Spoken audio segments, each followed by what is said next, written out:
Nah, kan kalau untuk pemeriksaan udara ruang nih, itu kayak gimana sih? Kayak kita ngambil udaranya itu diambil kayak gimana kan kita nggak tahu ya. Yang ditangkap. Itu pakai.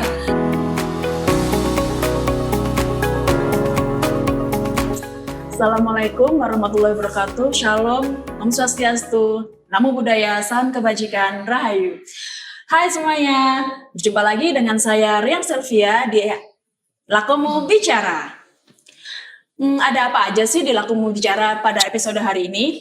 Pastinya ada narasumber yang akurat, tajam, dan terpercaya.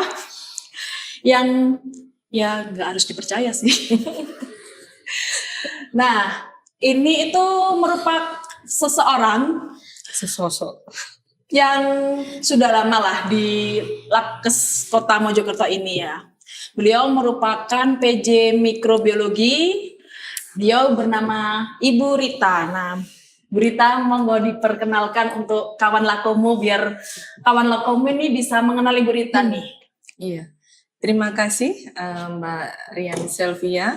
Terima kasih juga kawan Lakomo. Di sini saya diberi waktu untuk sedikit memperkenalkan diri.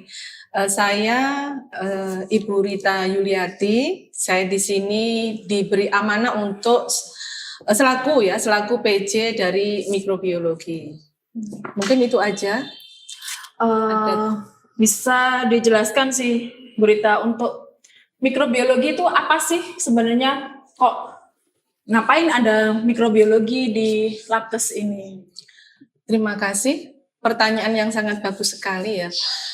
Mikrobiologi harus ada karena ada memang beberapa hal yang mikro itu apa sih? Mikro itu kan barang yang kecil ya, nggak terlihat.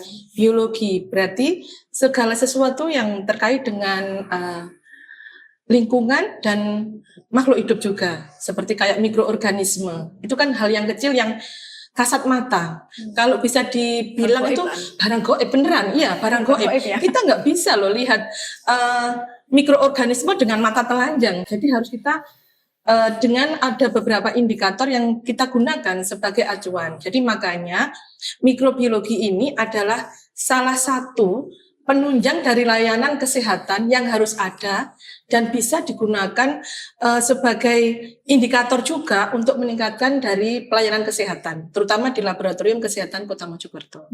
Gitu. Terus di mikrobiologi itu ruang lingkup di mikrobiologi itu apa aja sih? Terima kasih. Saya akan menyampaikan sesuai dengan pertanyaan dari Mbak Rian.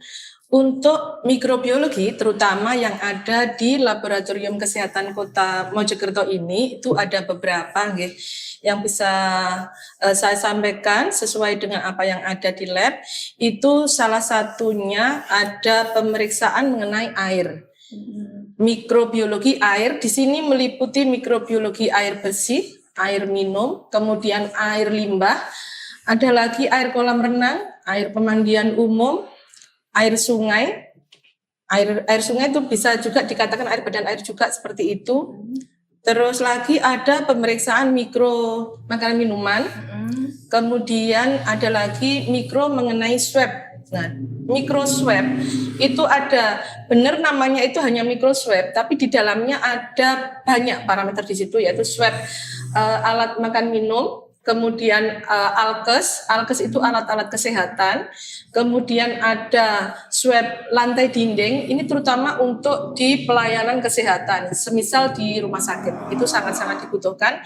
Kemudian swab linen itu juga biasanya di rumah sakit ya, itu kain yang biasanya digunakan untuk pelayanan kesehatan. Kemudian lagi ada swab lain yaitu rectal swab, itu juga bisa, sama swab tangan itu. Kemudian ada lagi mikro udara ruang. Mikro udara ruang ini terkait dengan tidak hanya di pelayanan kesehatan kalau untuk mikro udara ruang, karena sesuai dengan Permenkes nomor 2 tahun 2023 yang terbaru, itu bisa meliputi untuk pemeriksaan di tempat-tempat fasilitas umum, di pemukiman, di perkantoran, dan salah satu dan yang penting juga di pelayanan kesehatan, itu rumah sakit seperti puskesmas dan lain sebagainya itu. Kemudian ada lagi yaitu mikrobiologi juga terkait dengan pelayanan kesehatan itu ada pemeriksaan untuk air hemodialisa. Ini termasuk air sih juga. Itu yang harus dianalisa atau diperiksa, yaitu salah satunya adalah pemeriksaan endotoksin dan pemeriksaan ALT-RO atau angka lempeng total pada air hemodialisa. Itu merupakan salah satu andalan mikro yang kemarin alhamdulillah ya ikut akreditasi untuk yang pemeriksaan ALT-RO sama endotoksin, dan alhamdulillah kemarin itu memenuhi. Kita insya Allah sudah closing yang kemarin dan mudah-mudahan sertifikat kita tunggu untuk segera turun dan kita mudah-mudahan sudah terakreditasi lah gitu, seperti itu. Amin. Ya. Oh iya, tadi kan Ibu Rita itu kan sebagai PJ Mikro ya. Iya. Kalau PJ Mikro itu sebenarnya tugas dari PJ Mikro itu apa aja sih, Bu? Iya, terima kasih. Untuk PJ Mikro, PJ itu kan penanggung jawab. Jadi saya bertugas untuk mengordinasir ya. Istilahnya kegiatan yang ada di mikrobiologi. Jadi istilahnya sebetulnya saya nggak bisa berdiri sendiri, tapi harus dengan teman-teman. Semua yang ada di bagian mikrobiologi. Jadi saya berkoordinasi dengan teman-teman agar kegiatan di mikrobiologi tersebut dapat terselenggara dengan baik dan sampai istilahnya kalau di laboratorium kan hasil ya, terutama yang diitukan kan hasil. Jadi sampai dengan hasil pemeriksaan keluar ke customer atau ke pelanggan dan diterima oleh pelanggan dengan baik dan sesuai dengan target pemeriksaan atau holding time-nya lah kasarannya. Nah kalau kan tadi kan udah dijelasin nih kan banyak banget ya pemeriksaan mikro. Iya. Itu kan sebagai PJ itu semua itu merupakan tanggung jawab Ibu Rita sendiri atau kayak gimana sih? Untuk yang PJ, memang kalau diamanahkan PJ sih memang tanggung jawab saya. Tapi itu untuk mengkoordinasikan. Tapi itu semuanya tidak bisa berjalan kalau tanpa dengan kerjasama dengan teamwork kami. Jadi memang di dalam mikrobiologi, terutama laboratorium mikrobiologi itu ada tim kami, ada Bu Triana, ada Bu Rani, ada Bu Hana. Ada berapa orang dalam satu tim mikrobiologi? 4 dengan saya. Jadi 4 personil tersebut mengakomodir semua yang ada kegiatan yang ada di mikrobiologi plus analisa dan pengeluaran hasil seperti itu. Jadi harus solid memang seperti itu. Dengan tim segitu bisa Bu ya, dengan itu banyak macamnya yang pemeriksaan tadi itu bisa dilakukan sampai hasilnya sesuai tepat waktu gitu, bisa ya. Alhamdulillah selama ini dengan harus berjibaku ya, berjuang keras ini membanting tulang ya. Iya, istilahnya harus fight benar-benar untuk melakukan semuanya seperti itu. Saya juga berterima kasih dengan tim mikro solid. Semakin solid, semakin banyak yang diterima. Iya. Nah, kan tadi itu Ibu Rita itu kan menjelaskan tentang pemeriksaan udara, pemeriksaan air ALT-RO, pemeriksaan air sungai. Bisa diceritakan lebih spesifik nih tentang pemeriksaan udara, ngapain udara diperiksa gitu, apanya yang diperiksa, terus kalau ALT-RO itu apa sih yang diperiksa, kenapa kok harus diperiksa untuk ALT-RO? Iya, terima kasih. Yang Mbak Rian tanyakan itu salah satu termasuk posisi saya itu ya. Oh iya, jenengan. Iya, bener namanya PJ, tapi tetap ada posisinya juga untuk analisa dan pemeriksaan. Jadi saya tetap ada di mikro untuk posisi saya yaitu pemeriksaan mikro udara ruang dan ALT-RO di air hemodialisa ini. Jadi untuk udara ruang, kenapa udara ruang kok harus diperiksa? Apa yang diambil? Terus mengapa? Intinya itu terutama memang untuk kesehatan manusia, terutama untuk kesehatan manusia. Dan istilahnya jangan sampailah terjadi istilahnya namanya kontaminasi ya, kontaminasi udara dengan adanya bakteri-bakteri yang ada di udara tersebut.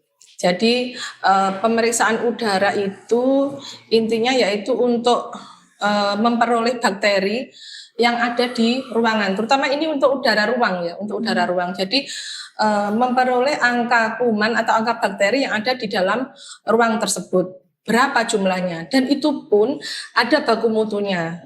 Tadi sudah saya sampaikan untuk di tahun ini itu kita pakai baku mutu Permen nomor 2 tahun 2023 itu ada memang baku mutunya. Seperti untuk perkantoran itu sekitar 700 CFU. CFU di sini yaitu colonifer unit per meter kubik. Kemudian untuk layanan kesehatan, tapi layanan di kesehatan ini memang dikhususkan untuk rumah sakit, yaitu dengan terutama ruang operasi. Karena mengapa kok di ruang operasi? Karena ruang operasi itu adalah ruangan yang sangat-sangat banyak bakteri. Apa iya, harus steril?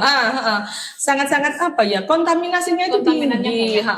Dan di situ baku mutu yang ada, ini kadang-kadang Yun Sewu ya, ada beberapa memang customer kita yang belum tahu.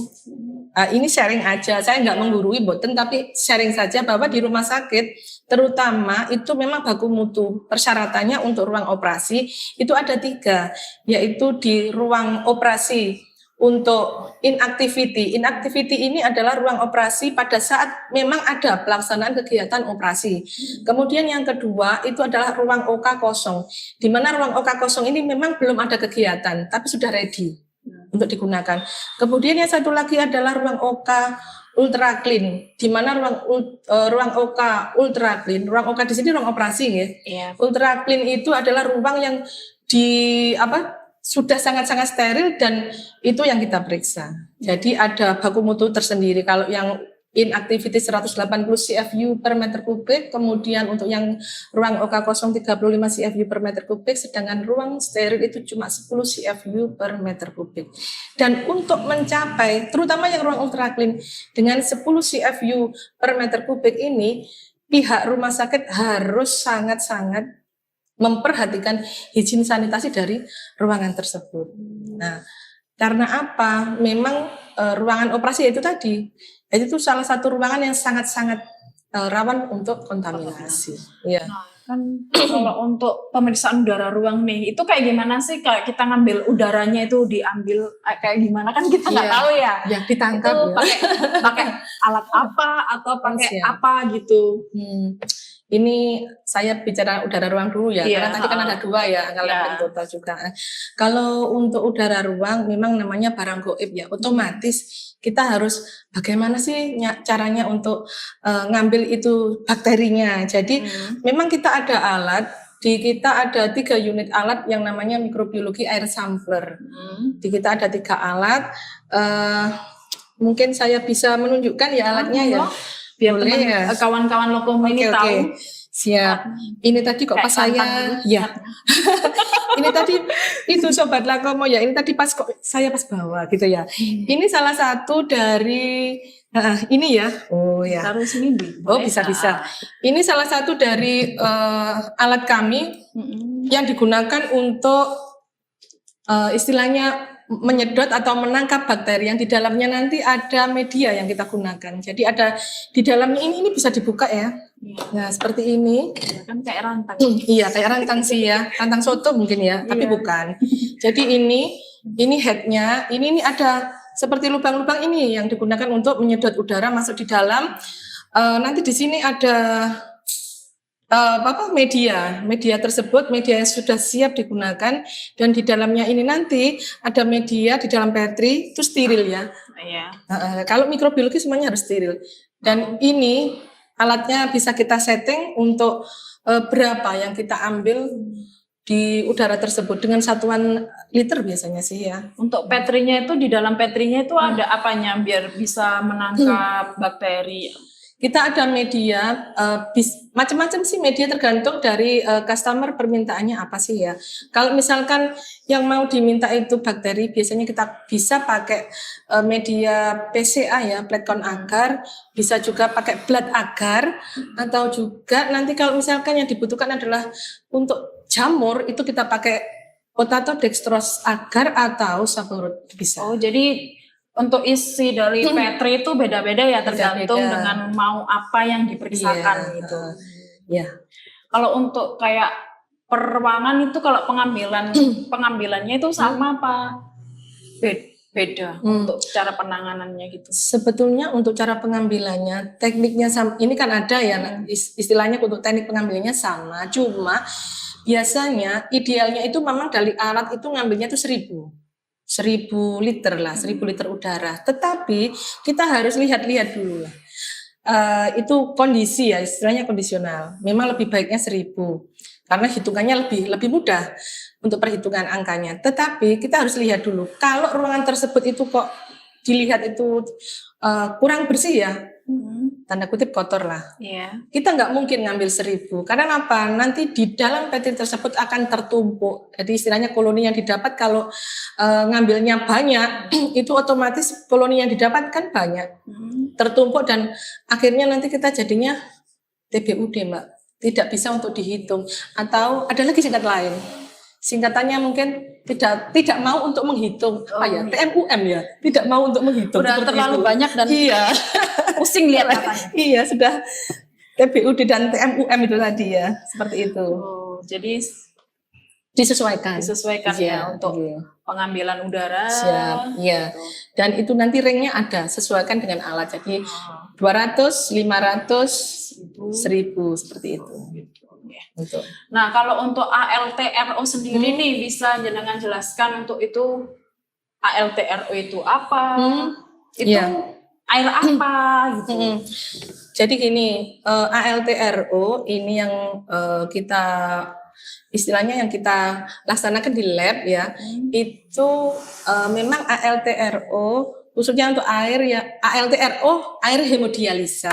Jadi itu air hemodialisa yang biasanya digunakan di pelayanan kesehatan terutama rumah sakit dan terutama lagi yang digunakan untuk pasien gagal ginjal seperti itu. Berarti pasien-pasien hemodialisa ya. Jadi itu apa ya, pemeriksaan yang selalu bersanding dengan pemeriksaan endotoksin. Jadi di ruang hemodialisa itu kan banyak pasiennya gagal ginjal ya. Airnya yang digunakan itu harus diperiksa dengan 2 parameter tersebut, ALT, RO itu dan endotoksin. Dan itu harus dilakukan secara berkala sebetulnya oleh pihak rumah sakit. Jadi kalau pihak rumah sakit yang sudah menyelenggarakan pelayanan kesehatan terutama untuk hemodialisa itu sebetulnya wajib ya. Kalau menurut saya wajib karena itu apa? Menyangkut keamanan kesehatan dari pasien. Jadi harus memeriksakan air hemodialisa tersebut terutama untuk angka lempeng total RO dan endotoksin secara periodik. Seperti itu. Bahkan kalau bisa tuh kalau menurut itunya 1 bulan sekali memang harus periksa itu yang karena apa? ALTRO itu ada sebetulnya pemeriksaannya. Ini di samping endotoksin ya, saya ngomongnya masalah ALTRO. Itu digunakan untuk apa sih? Salah satunya ya, itu untuk mendeteksi mikroorganisme atau mikroba yang ada di dalam air tersebut. Karena untuk ALTRO ini sebetulnya ada baku mutu, baku syaratnya itu ada. Jadi ada beberapa baku mutu atau baku syaratnya yang bisa kami sampaikan di sini seperti di ISO 23500 itu baku mutunya untuk ALTRO itu 100 CFU per mili. ANSI AMI juga seperti itu. Tetapi di kita itu ada lagi baku mutu. Kalau kita ke belakang ya, itu sebetulnya sudah ada. Itu Permen nomor 7 tahun 2019 itu baku mutunya ALTRO-nya itu 200 CFU per mili. Kemudian akhir-akhir ini kan kemarin ada pelatihan, ada pengembangan ilmu lah ya. Zoom meeting dengan beberapa istilahnya yang berkaitan dengan hal tersebut itu ada lagi yaitu peraturan, lupa saya nomor berapa, tapi itu mengenai pasien khusus untuk gagal ginjal kronik. Jadi itu ngacunya di situ, itu tahunnya masih baru sih, tahun 2023 kalau nggak salah ya, tapi mohon maaf saya lupa untuk nomornya. Iya. Itu menyatakan bahwa untuk ALTRO itu 200 CFU per mili. Kecil sekali berarti. Apa banyak itu kalau Sebetulnya kalau dibandingkan dengan yang punyanya ISO dan ANSI-AMI ya longgar sih Mbak. Oh, longgar. Iya, dari yang ISO itu 100 CFU per mili, kemudian yang di gagal ginjal kronik peraturan yang itu 200 CFU per mili. Itu hampir sama dengan Permen nomor 7 tahun 2019. Sama. Berarti untuk kalau sasaran untuk pemeriksaan udara sama RTRO itu untuk siapa aja sebenarnya, kah? Hanya cuman rumah sakit kah atau klinik atau apa? Siap. Jadi untuk sebetulnya untuk pemeriksaan ini itu terutama ini saya ngomong untuk yang masalah ALTRO dengan udara, terutama memang untuk pelayanan kesehatan rumah sakit ya, untuk rumah sakit. Sedangkan untuk yang udara ruang yang sudah saya sampaikan sebelumnya itu bisa di pelayanan kesehatan baik itu rumah sakit, kemudian klinik, kemudian juga bisa di puskesmas, kemudian pemukiman, perkantoran dan tempat-tempat fasilitas umum kayak tempat rekreasi itu bisa juga seperti itu. Nah, kan kayak udah disinggung nih terkait pemeriksaan udara, terus ALTRO itu tadi. Untuk kontaminan mikrobanya itu sebenarnya itu apa aja sih dalam apa itu pemeriksaan itu? Kayak spesifik kayak bakterinya apa atau jamurnya apa? Terus kayak apa ini? Kalau kena manusia itu gimana gitu loh? Sebetulnya kalau segala sesuatu yang melampaui ambang batas itu kan sebetulnya sudah ada ya tadi yang saya sampaikan yang saya sampaikan kan segala sesuatunya kan ada batas syaratnya atau baku mutunya. Kalau semuanya itu melebihi batas syarat atau baku mutu jelas-jelas lah itu sangat-sangat berbahaya terutama untuk manusia. Dan memang ada beberapa bakteri yang patogen istilahnya yang kalau bisa itu jangan ada gitu loh. Istilahnya jangan mengenai manusia tersebut gitu, seperti itu. Jadi istilahnya pemeriksaan untuk mikrobiologi angka lempeng total terutama untuk RO ya, air hemodialisa dan udara ruang ini sangat-sangat penting sekali menurut kami ya. Iya. Baik, kalau untuk tadi kan sudah dijelaskan nih tentang bagaimana cara pengambilan sampel udara. Kalau untuk pengambilan sampel air ALTRO sendiri itu airnya itu air yang kayak gimana sih yang diambil dan ya kayak apa ya tempatnya itu di mana gitu ya? Kalau untuk pengambilan sampel angka lempeng total pada air hemodialisa atau RO itu biasanya kita menggunakan botol sampel yang sudah disterilisasi ya lewat proses autoclaving. Jadi botol sampel yang digunakan atau wadah contoh uji sampelnya itu bukan sembarangan. Khusus untuk mikrobiologi semua yang dilakukan harus steril. Baik itu wadahnya, kemudian juga tata caranya dan orangnya yang ngambil itu pun harus steril. Jadi harus pakai APD. Nah, terus kemudian caranya pengambilan juga harus dijauhkan dari kontaminasi. Jadi istilahnya semua yang dilakukan untuk pengambilan sampel sampai dengan pemeriksaan itu kita lakukan dengan steril. Karena mencegah terjadinya kontaminasi, maksudnya penambahan kayak nambah kuman gitu loh Mbak. Wes kumane akeh ditambahi maneh tambah lemu ae ya. Enak sih. Tambah gede ya. Tambah gede ya. Iya seperti itu. Nah, kan udah menjelaskan banyak nih tentang ALTRO, tentang pengambilan sampel udara. Iya. Dalam Bu Rita ini kan berapa tahun sih kerja di Labkes ini? Saya nggak ngitung ya Mbak. Pokoknya tahun 2006 ya. 2006 saya mulai bekerja CPNS ya 2006. 2006-04, berarti April 2006 saya sudah mulai bergabung dengan tim laboratorium. Itu mulai dari awal sampai sekarang, istilahnya mulai dari kita CPNS sampai iya. sudah berumur lah ya. berumur ya. Mulai dari Labkesda masih istilahnya timik-timik ya, Labkesda masih timik-timik saya sudah ngintil gitu. Sudah ikut bergabung Kita berapa? 15 tahun, 16 apa ya? 19 tahun. Saya itu Mbak mengalami TMUM, tidak mau untuk menghitung saya. Nah, kesan itu ketika bekerja di Labkes ini kayak gimana sih? Berkesan sekali apa sangat-sangat berkesan? Kalau saya sih sangat-sangat berkesan Mbak ya, sangat-sangat berkesan. Karena saya istilahnya apa ya, ikut merasakan bagaimana Labkesda itu mulai berdiri, kemudian kasarannya itu kayak bayi itu mulai merangkak, kemudian belajar berdiri sampai ya alhamdulillah sampai sekarang ya kasarannya Diri megah berdiri. Kita sudah berapa tahun sih Labkesda ini ulang tahunnya keberapa ya? 17, 18? 2005 ya. Iya, berarti sudah perkiraan 18 tahunan ya. Ini kan istilahnya sudah remaja ya, remaja cenderung dewasa ya Labkesda. Sudah mulai bersolek itu.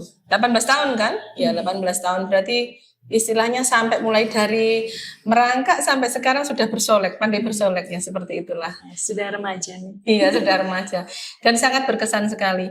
Itu ada satu apa ya motivasi ya yang mungkin itu untuk diri saya pribadi, tapi juga bisa saya tularkan ke teman-teman Lakumu ya, sama Mbak Rian juga. Iya, sobat Lakumu. Salah satu kata-kata bijak mungkin, bekerjalah dengan gembira dan bekerjalah dengan hati, cintailah pekerjaanmu. Nanti semuanya itu akan mengalir dengan sendiri dan rezeki itu pasti akan rezeki rezeki hanya Tuhan yang ngatur, kita yang ngelakoni koyok wayang kasarane seperti itu nggih. Semua ini hanya titipan. Iya, titipan semuanya ya. Fokus mungkin ya, Mbak ya. Seperti itu. Nah, untuk Ibu Rita ini kan juga tupoksi di sini tuh cuma hanya sebagai PJ mikro aja atau ada tupoksi yang lain yang mengiringi? Oh iya, siap. Ya alhamdulillah ya. Saya kok dipercaya, maksudnya dipercaya diamanai oleh Ibu Kepala Laboratorium Kesehatan Kota Mojokerto untuk mengemban amanah ini. Di sini saya sebagai bendara penerimaan pembantu. Jadi itu istilahnya tugas lain yang diberikan atau diamanahkan kepada saya seperti itu. Oh, nah untuk tugas itu sendiri apa ada yang bisa diinformasikan kepada kawan Lakumu ini terkait tentang kan sebagai bendahara pembantu penerimaan ya, bisa diinfokan kepada kawan-kawan Lakumu nih kayak seperti apa sistem pembayaran di Labkes? Oh siap nih. Terima kasih untuk sobat-sobat Lakumu. Pembayaran di Laboratorium Kesehatan Kota Mojokerto sekarang itu lebih dipermudah ya. Nggak harus tunai pembayarannya. Jadi nggak perlu istilahnya sobat-sobat Lakumu misalkan, waduh rek lali gak nggo dompet. Itu nggak usah bingung ya, karena kita ada beberapa cara pembayaran yang bisa dilakukan. Salah satunya itu tunai. Nah, itu kan sudah biasa ya kalau tunai. Kemudian yang kedua kita bisa pakai QRIS. Pakai QRIS. Kemudian yang tiga itu kita pakai transfer ya, bisa transfer. Transfer enggak langsung ke rekening bendara penerima pembantu yaitu 0821001315. Seperti itu. Baik. Nah, itu tadi kawan-kawan Lakumu bagi yang mau memeriksakan sampel apa aja ke Labkes. Nanti pembayarannya nanti bisa via tunai, pakai QRIS, bisa pakai transfer itu tadi. Nah, sebelum menutup podcast kali ini nih, Bu Rita. Iya. Ada harapan untuk Labkes Kota Mojokerto tercinta ini enggak? Ada. Itu pasti ada ya. Salah satu harapan yang pasti itu adalah semoga Laboratorium Kesehatan Kota Mojokerto ini semakin berkembang pesat ke depannya. Baik mengenai pemeriksaannya bisa bertambah lagi dan juga ini merupakan salah satu faktor penting yaitu SDM-nya juga harus ditingkatkan dan ini juga sangat penting, Iya. kesejahteraan. Iya. Ya, itu pasti. Biar kita sejahtera. Iya, itu salah satunya seperti itu mungkin. Terima kasih. Terima kasih Bu Rita karena sudah berkenan untuk menghadiri Terima kasih Mbak Ria. acara Laku Membicara ini. Siap. Semoga harapan dan keinginan dari Bu Rita ini bisa tercapai dan Siap, diwujudkan. Amin. Oke, baik kawan-kawan Lakomo, terima kasih telah mendengarkan episode Lakomo Bicara kali ini. Semoga informasi yang kami bagikan hari ini bisa bermanfaat untuk kawan Lakomo semua. Nantikan podcast kita yang lain, karena pasti banyak kejutan-kejutan yang pastinya oke banget lah. Nah, kami segenap dari kru Lakomo mengucapkan turut berbelasungkawa atas bencana yang terjadi pada siswi SMP 7 Kota Mojokerto. Semoga keluarga yang ditinggalkan diberikan ketabahan dan pastinya selalu sabar ya.